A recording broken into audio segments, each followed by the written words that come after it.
தல அஜித் இப்போ நடிச்சுக்கிட்டு வர படத்துல கொடுத்த கால் ஷீட்க்கு முன்னாடியே நடிச்சு முடிச்சுட்டாராம். முதல் கட்ட படப்பிடிப்பு தான் சீக்கிரமா முடிஞ்சதுன்னு பார்த்தா இந்த படத்தோட பட்ஜெட்டையும் கொடுத்ததை விட குறைச்ச செலவுலயும் முடிச்சு அசத்திருக்காங்களாம்.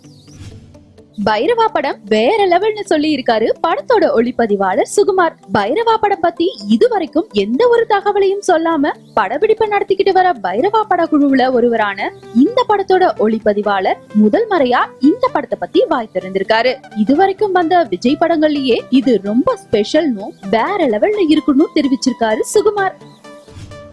கோலிவுட்டுக்கே ஷாக் கொடுக்கிற விஷயம் சௌந்தர்யா ரஜினிகாந்தோட விவாகரத்து தான். இந்த விஷயம் வெளிவந்த உடனே தனுஷ் சௌந்தர்யாவுக்கு வாழ்த்து சொன்னாரு. இதனால அவரை பலரும் தாக்கி பேசினாங்க. ஆனா அவர் வாழ்த்து சொன்னதுக்கு காரணம் சௌந்தர்யா PETA அமைப்புக்கு விளம்பர தூதரா நியமிக்கப்பட்டுள்ளது தானா.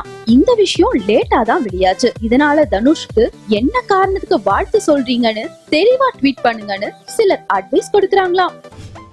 தெலுங்குலையும் தமிழ்லையும் முன்னணி நாயகியா நடிச்சுக்கிட்டு இருக்கிற அனுஷ்கா எப்படியும் நெக்ஸ்ட் இயர் மேரேஜ் பண்ணிப்பாங்கன்னு எதிர்பார்க்கப்படுற அனுஷ்கா காதலிக்கிறதா தெலுங்கு நாளிதழ் ஒன்றுல செய்தி வெளியாகி இருக்கு. அவர் காதலிச்சுட்டு இருக்கிறது சிரஞ்சீவியோட குடும்பத்தை சேர்ந்த ஒரு தயாரிப்பாளராம். ஆனா அவருக்கு ஏற்கனவே திருமணம் ஆயிடுச்சுன்னு வெளியாகி இருக்கு. இந்த செய்தியால அனுஷ்காவோட ரசிகர்கள் சோகத்துல இருக்காங்க.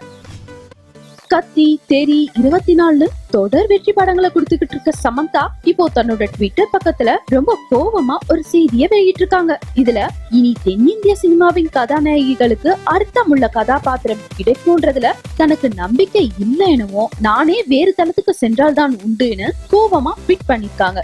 இதனால தென்னிந்திய சினிமா அதிர்ச்சியில இருக்கு.